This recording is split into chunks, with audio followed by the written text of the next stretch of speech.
Hello, and welcome to another episode of the Just Bros podcast, where we share physical therapists and engineers' perspective on outdoor life, our field of expertise, and anything Just Bros want to discuss.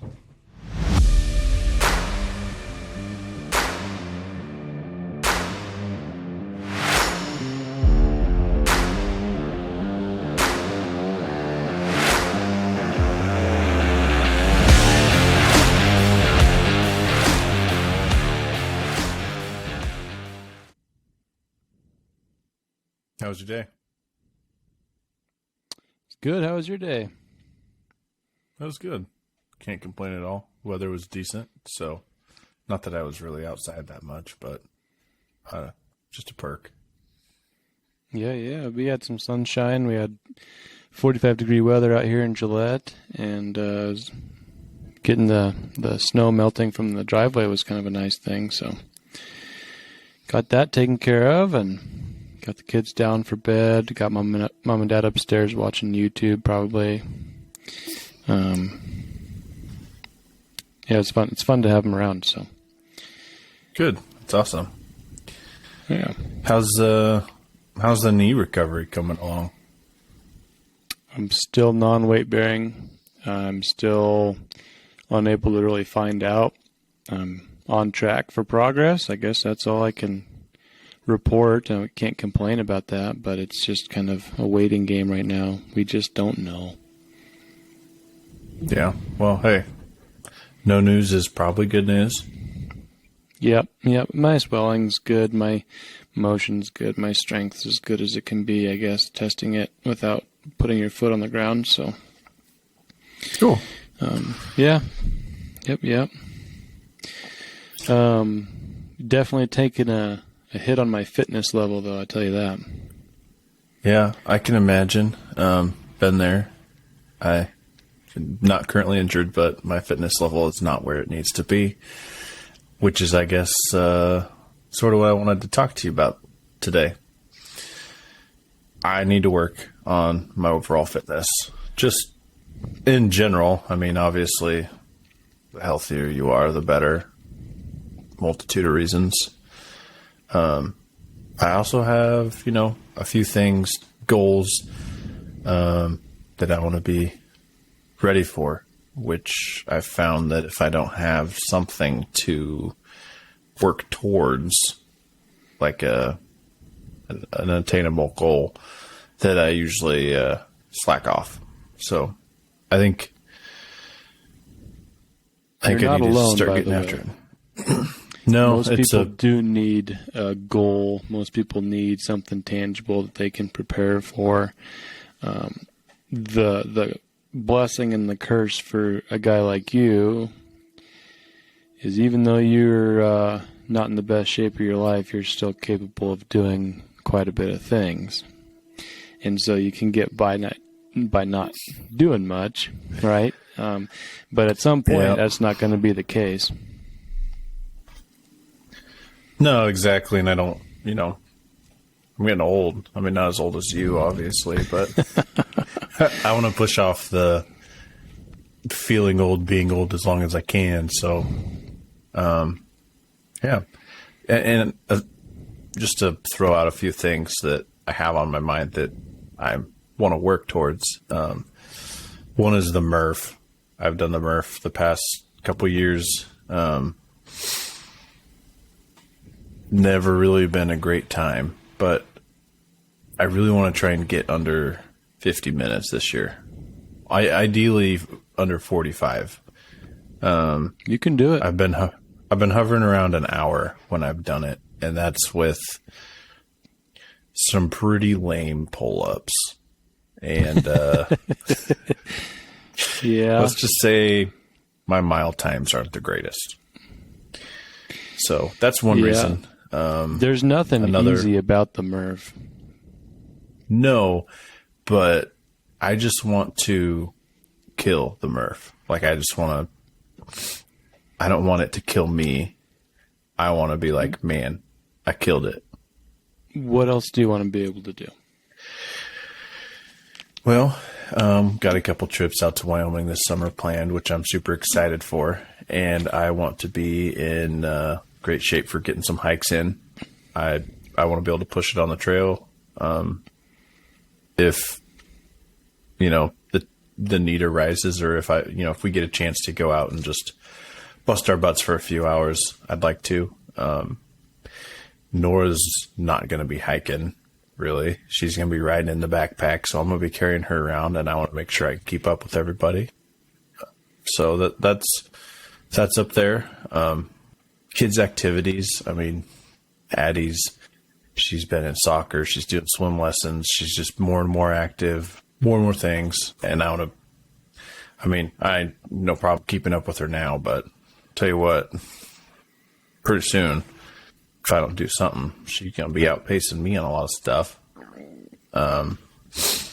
And one thing that is not that important, but one thing I really want to be able to do again is dunk it.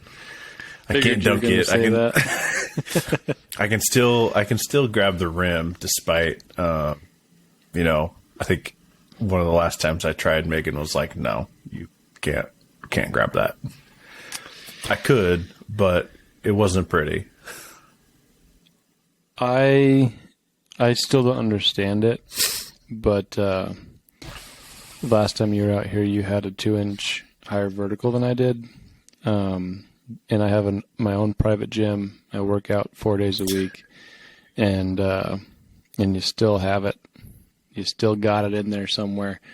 You set a gym record, by the way, on the squat. But those are all really good. Go ahead. Oh, yeah. I'd like to break my own gym record when I'm out there. That's not the biggest thing, but I wouldn't mind doing it. Well, those are all really good goals. I think that's where I start with people is goals. Excuse me.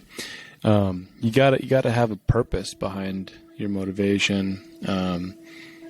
And typically it comes down to two things. And I think it's a balance always of two things. Some people lean more towards the aesthetics. Some people lean towards more performance. I think most people lean towards both. Who doesn't want to look better, feel better, and perform better with activities, daily living, hiking, hunting, kid activities, random dunks at the YMCA in Lincoln. Those are all good goals.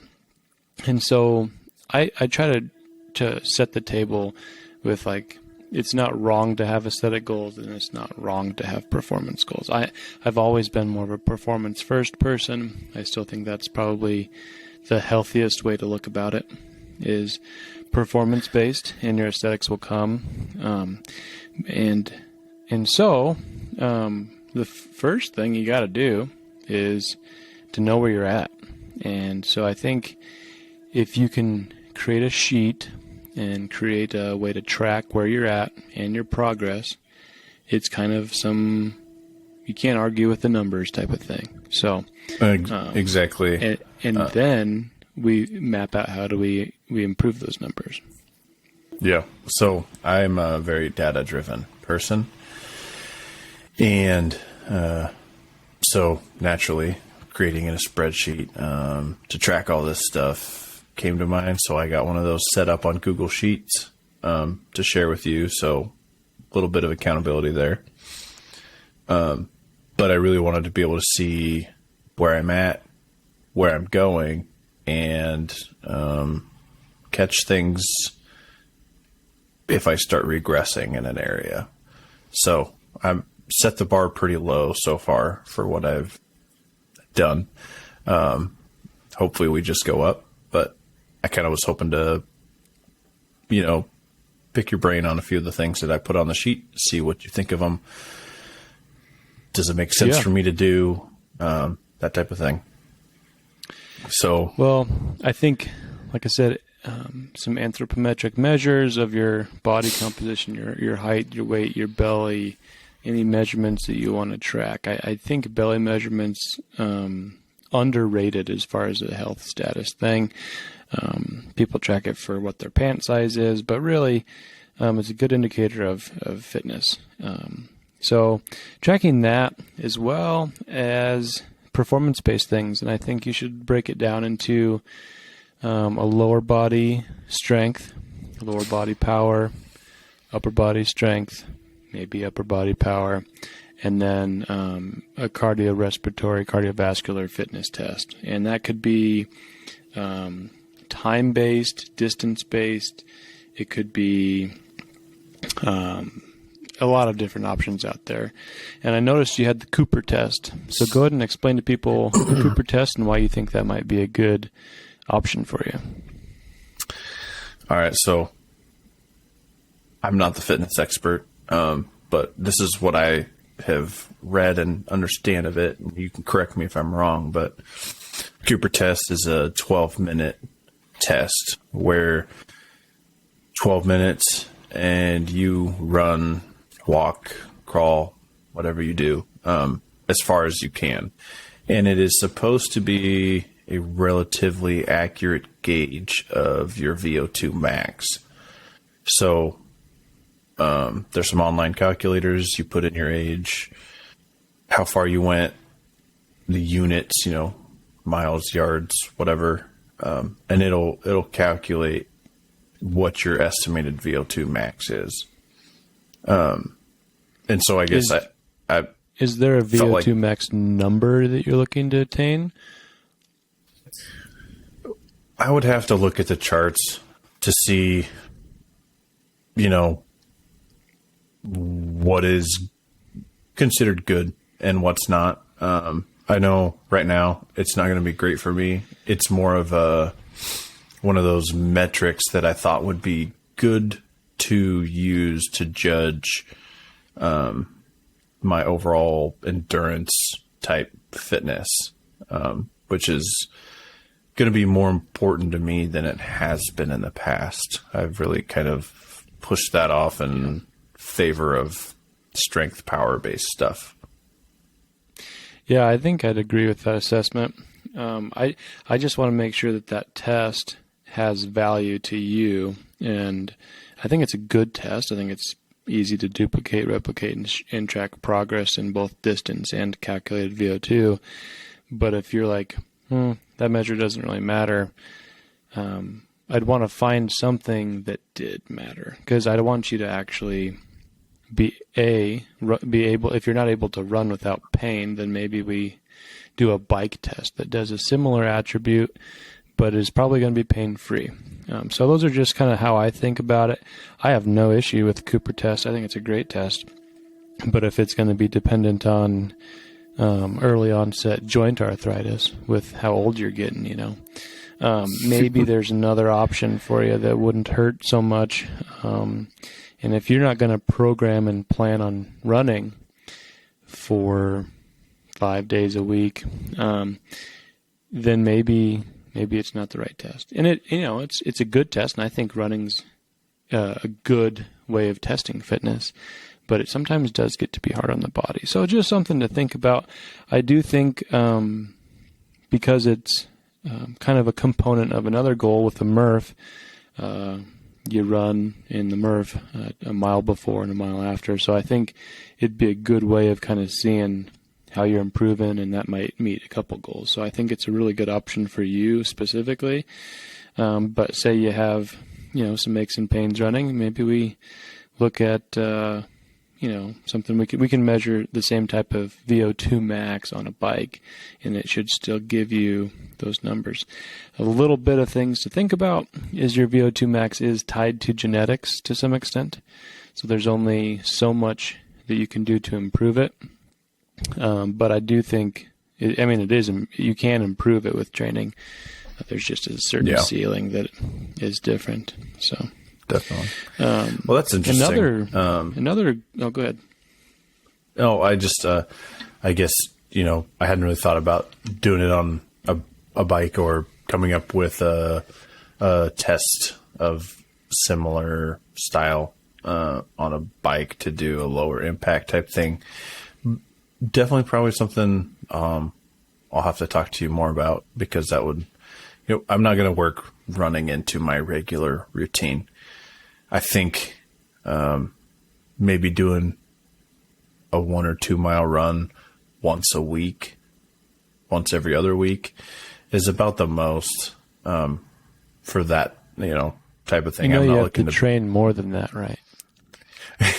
No, I plan on working out a lot No, more than I that, know. but I don't plan on doing long distance running for more than that. Yeah. I'm not a big fan of that. I think that's a good idea.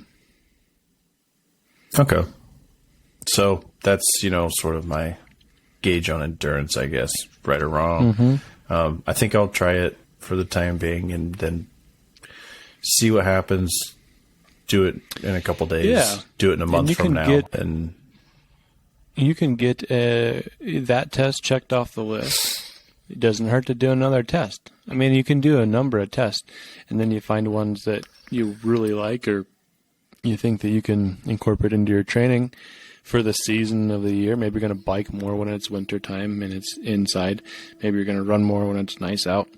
So you can kind of, do a month goal of biking, then do a month goal of seeing how you can affect your running, and you can kind of play with it month to month, and then you check your scores a year from now and see how they are. So you've got options. Yeah. That'll improve your time with the Murph and hiking, certainly kids' activities. Dunking, that's another topic. So we would want to train in powerful movements, but the pre-test I think you picked out is good. It's a broad jump. There are some standardized testing for that, which is, you're not an NFL player, so standardized testing doesn't really matter at this point, but it'd be to show improvement. At the end of the day, that's broad jump and vertical are probably the two best power tests for the lower body. Maybe the power cleans in there, but I don't think it's necessary for you to do power cleans at this point. I wouldn't mind,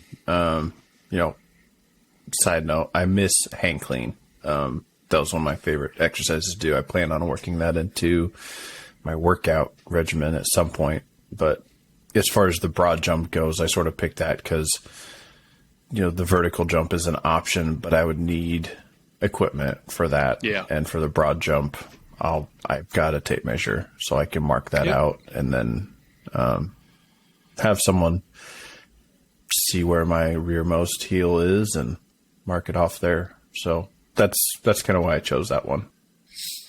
I think it's a great choice, and I think it's probably the best for fitness.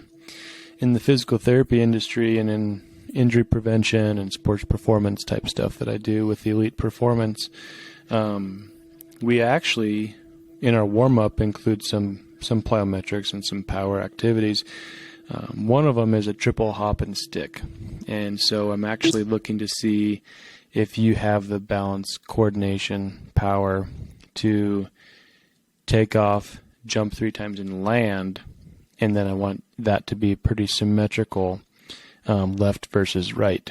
So it shows maybe asymmetries in your legs. It shows asymmetries in your balance, stability, power, and it gives you a good idea if in sport, in injury rates are way down if you're within 95% of each other. But if you're have a gross asymmetry, there's a high risk for injury, and you being the injury prone guy, maybe that's a test you could look at tracking. Yeah, I wasn't aware of that, but I'll add that to the sheet. It seems like an easy thing to track and just keep an eye on. It's just another detailed way of breaking down your power. Yeah. And I initially sort of planning on casting a wide net and seeing what actual tests matter to me, I guess, and show me the data or whatever that I'm finding useful. So adding another one in, doing that for a while, sounds like a good idea. So Yeah, absolutely. And then I think so that kind of gets you across your goals and your purposes. But I want to challenge you into some other tests and some other baseline strength fitness type goals, not necessarily performance, but an upper body push and a pull exercise. You can test those things. And a pull-up is a pull. It's a great strength exercise, and it's usually you're going to improve with training it, and you're going to improve with weight loss. So you'll see that gets better as everything else gets better. And pull-ups are pretty challenging anyways, but it's a good way. You can max them out. You can program them. You could do max push-ups. One of my favorite push-up exercises to do as a test is to do 2 minutes of push-ups straight and straight through, no breaks. If you touch your feet, well, I'll tell you how you do it. Number one, get in a push-up position, but you place a foam roller underneath your thighs right above your kneecaps, and you just crank them out. You crank out as many as you can and see how many you can get in 2 minutes. If you take a break, if you cheat, if you don't go all the way down, if you don't go all the way up, if your feet touch, if you arch your back, the test is over, and it gives you a good strength / endurance test. True strength testing is how much can you move once, but I'm looking at more of a fitness side of things. I know you're strong, but is there like a target number in reps that you're looking for that? I'm just looking to do more than Hunter Silty. That's it. Good luck. I'm telling you. Kid's a freak. That's an honor that you say that, because I beat him every time. Yeah, you might be surprised. I don't know. We'll see what we may have to call this I know guy you've up been at some point. We got to get Hunter on here at some point, but I count by twos, I guess. Maybe that's the trick, but no, that's always the goal. It's always more than the other guy. When I was growing up, it was more than Joel Woodhead, and we went up. I think we ended up doing 300 push-ups without the foam roller at the time, and we started out racing to 100. He beat me. I said, all right, 150. He beat me. I said, all right, 200. He beat me. He goes 300. And I was like, all right, I'll do it. So I did 301, and I never told him. Dang. Yeah, he beat me, but I did an extra push-up. I did the similar. Everything was a competition growing up. I just had to be bigger, faster, stronger than my older brother. That was one of my main goals. That was a driving factor in what I did. Well, how did you end up doing that? Competition. I worked my tail off. Yeah. Okay. So push-ups. I'll add timed push-ups. Fail is as soon as you're not doing a push-up, whether you take a rest, arch your back, stretch out, do whatever. You just... I just was bombarded with all the things that you're better at than me for the last 5 seconds, and it seemed like 1,000 things flew through my head. Side story, I always tried to be really good at what I did. I still do. I was a kicker at Doane College, now Doane University. John joins the team. I'm challenged by my teammates to see if I can kick a field goal farther than my brother. So I do, and then they go, why is John kicking left-footed? John's kicking a 50-yard field goal with his left foot through the uprights and on his first try. And I'm like, I honestly don't think I can do that. And so I missed my first two. I think I actually did make one at 45 or something like that. I remember you making one. I don't know the distance, honestly, but probably one of the prettiest field goals I've ever kicked in my life, too. I was pretty proud of it. I'm still proud of it. Yeah, I mean, I that day resonates with me right now pretty clear. But yeah, so you've always been competitive, and you've always been able to do some crazy things. But that's one of those things that is kind of legendary, honestly. You're not supposed to be able to do a 50-yard field goal right and left-footed as an All-American's little brother. So, well, I'm still not an All-American. I don't know how I got to be awarded that. It was a shock to my system for sure. But it's deserving. The shock to my system, we derailed this here, but yeah, All-American javelin thrower. That is just what? Where did that come from? That's an Ed Fi special. He goes, "Hey, you played quarterback." I say, "Yeah, but not anymore." Yeah, you want to throw the javelin? Is that the spear thing? Yeah. He goes, "If you suck, I'll tell you, and just go back to kicking field goals for spring ball." I was, okay. So I tried it out, got better each week, studied film, learned the physics, learned the biomechanics. Each week got a PR, and somehow ended up going to nationals and threw another PR and got to be an All-American javelin thrower. So definitely not top 10. top 8. Top 10 in the nation. Top 8 in the nation. Yeah. Yeah, I don't know how that happened, but hey, you just take each day at a time. Yeah. All right. So back on track. We've got the Cooper test, broad jump. What's the test? The 3 jump, stick it each leg. Three hop and stick. Yep. 3 hop and stick. 3 hop and stick, and you look for 3 hop and stick. Okay.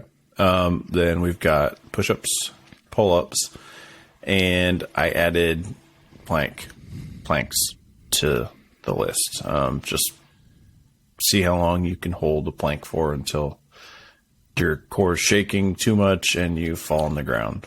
There's nothing ever wrong with testing a plank. It's good for all ages from 10 to 100. So throw that in there. Make it a priority to test. I will. And maybe we'll go over my initial tests, and when I do more, we'll track my progress. But overall, I think probably the most important part of what I got to do moving forward is stay on a healthy diet. And when I say diet, I don't mean like a fad diet thing. I just mean like eat healthy, be smart about what I eat, portions, the whole 9 yards. Things everyone knows they need to do, but doesn't enjoy doing. Let me break it down like this. You're absolutely right. But you need to look introspectively here and think, what is your strengths and weaknesses? Is your strength working out?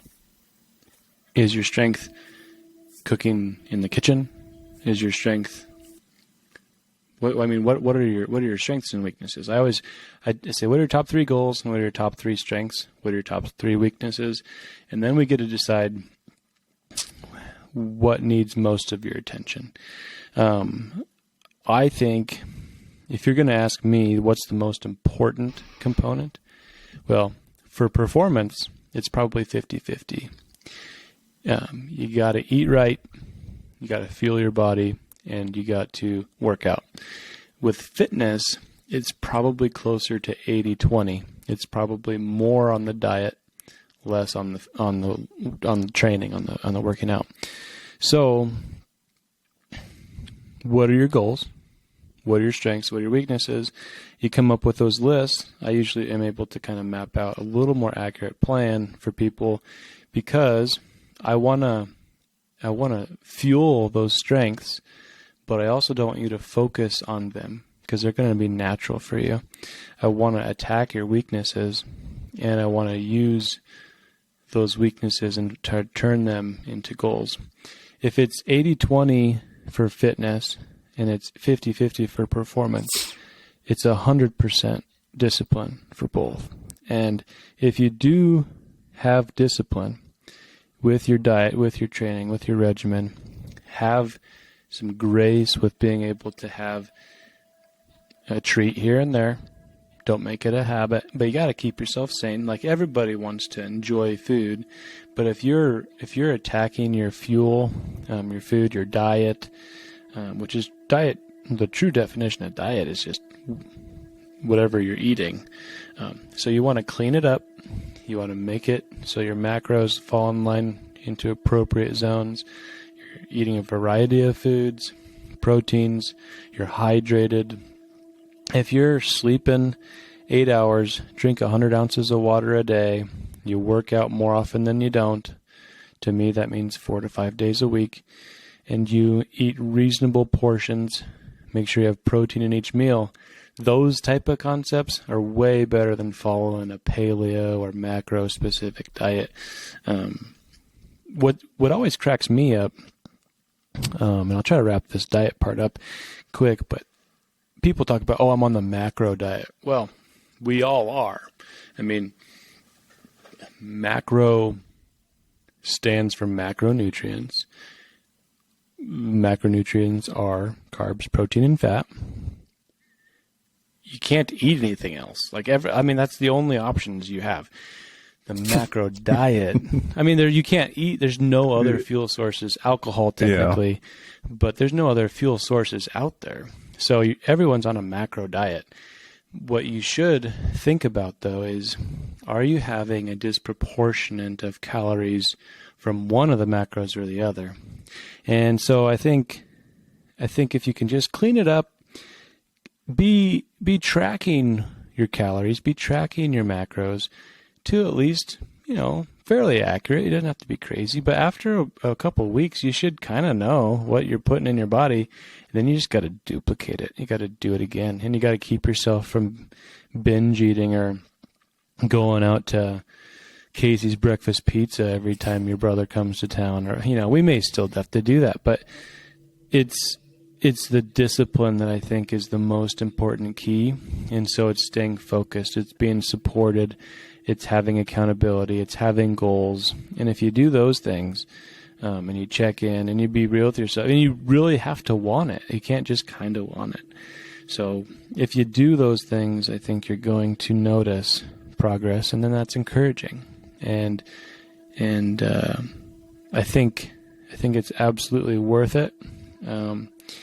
And I myself am looking forward to being able to walk again, and with walking comes probably some extra working. And I'm going to start, because I don't want to hammer my knee out after this surgery. No. I'm going to probably do a bike test. I'm going to see how far I can go at a certain amount of wattage on average, and maintain that wattage, which is, my bike kicks out a measure of energy, I guess. So yeah, it shows you overall workload over specific time, and or effort over time is work. So I'm trying to get. I'm really excited to get back on the bike. It's been a long 4 weeks, but those are the keys I have, I guess, for success is having goals, being supported, being disciplined each day, attacking each day as though you want to win the day, and having a good plan. If you don't have a plan, you just can't connect your goals with where you're at very easily. You got to have a roadmap. Yeah, definitely. Well, I will take this and run with it, and then maybe we'll do an update on where I was, now, and where I am in a month from now, and see what we've got for hopefully some progress. That sounds good. So I guess moving on from here, what's the most interesting thing you learned this past week? Well, I actually learned it tonight. I learned that back in 1820, near where the Platte River forks, if you're heading west from Lincoln, heading to Wyoming, the Platte River forks, and there might be a world-famous town called North Platte, Nebraska. A famous Native American was born. He was the first Native American to win a war against the United States government. Who was it? Man, I know Moose would know this. I should know this, but I don't. Who was it? Red Cloud. Red Cloud was born Yep. near North Platte, Nebraska, where the rivers split. I don't know the specifics. I don't think anyone likely does. But I'm assuming there was a red cloud in the distance when he was born. And I think we saw plenty of those growing up. Yeah, what's interesting is that I lived there for 18 years, and this is the first I've heard that. So that is very interesting. It's a good one. What's the most interesting fact you've learned this last week? Mine's much less educational than that. That was educational, had some actual value. I guess probably the thing I've seen that's been the most interesting, or I guess just pretty interesting to me, is apparently there's a market for $500,000 plus doomsday bunkers, and there's a number of them in Nebraska. I was working on some stuff at work, and I like to listen to podcasts on YouTube, and one finished and it moved on to something else, and it was some guy talking about this doomsday bunker, and he has a business installing these things, and he did a tour of one out in Nebraska where the entrance to it is in a grain bin. It's pretty inconspicuous, and then there's an emergency exit hatch out in the middle of this field that comes up through the bottom of some old rusted farm truck. I'm guessing it cost him about $1 million to have installed, from what it sounded like. And I never would have guessed that there was a market for that, but there is. And now I kind of want to go see one.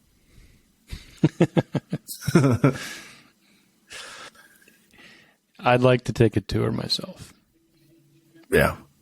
I know there's some old decommissioned missile silos in Nebraska that people have purchased and turned into homes, doomsday bunkers, what have you. That would be interesting. But this is a, hey, we trucked this thing in. It's an all steel welded deal, buried it underground. I mean, wild stuff. But that's my tidbit. Kind of cool. Kind of crazy. Yeah. Well, hey, Definitely we want to know what you guys want us to talk about. Husker football is kind of slow right now after all the signing days are done.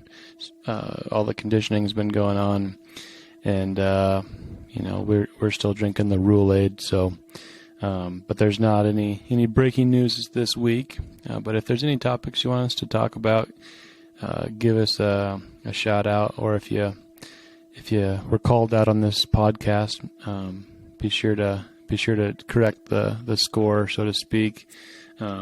If you're interested in joining the podcast at some point, let us know. Maybe we'll let you call in and join the program.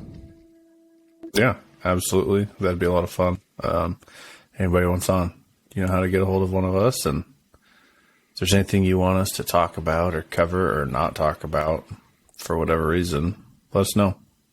Thanks again, though, for those of you that have listened and shared and continue to listen. So, yeah, have a good rest of your day, and I think that's a wrap for us, Just Bros. Yeah. We'll see you later, bro. Later.